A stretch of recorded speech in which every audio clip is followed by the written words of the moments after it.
Hey guys, welcome back to my channel one more mini vlog. ఈరోజు ఏంటంటే నేనైతే పాలక్ పన్నీర్ అయితే చేస్తున్నాను అనమాట.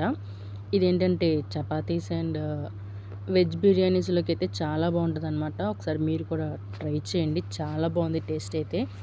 ఇంకా ప్రాసెస్ వచ్చి చూసారు కదా, ఫస్ట్ పాలకూరని అయితే అలాగా కట్ చేసుకొని హాట్ వాటర్లో అయితే వేసుకొని ఒక 2 మినిట్స్ వదిలేయాలి. నెక్స్ట్ ఈ ఉల్లిపాయలు, టమాటాలు, పచ్చిమిర్చి అయితే అలాగ కొంచెం ఆయిల్లో డీప్ ఫ్రై చేసి నెక్స్ట్ పన్నీర్లో కొంచెం ginger garlic paste and chilli powder, next కొంచెం సాల్ట్ వేసి డీప్ ఫ్రై చేయాలన్నమాట. బటర్ ఉంటే వేసుకోవచ్చు, లేదంటే స్కిప్ చేసేయచ్చు. ఆయిల్లో కూడా అలా ఫ్రై చేసుకోవాలి. నెక్స్ట్ అయితే ఇంకా పాలకూరని అయితే అలాగా మిక్సీ జార్లో తీసేసుకొని ఆ పేస్ట్ మొత్తాన్ని, నెక్స్ట్ ఆనియన్స్ అవన్నీ కూడా పేస్ట్ చేసుకోవాలన్నమాట.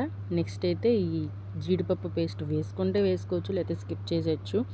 ఇంక ఈ మొత్తం పేస్ట్ని అయితే కొంచెం ఆయిల్లో వేసుకొని బాగా కలుపుకొని నెక్స్ట్ అన్ని స్పైసెస్ అన్నీ వేసుకోవాలన్నమాట. కారం, కొంచెం పసుపు, గరం మసాలా అన్నీ వేసుకొని ఒక 5 మినిట్స్ వదిలేయాలి.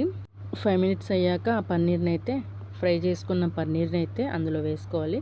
ఇంకా నేను లాస్ట్లో అయిపోయే ముందు ఆ క్యాష్యూ పేస్ట్ అయితే వేసాను. నాకైతే టేస్ట్ బాగా నచ్చింది. మీకు ఎలా ఉంది కామెంట్ చేయండి.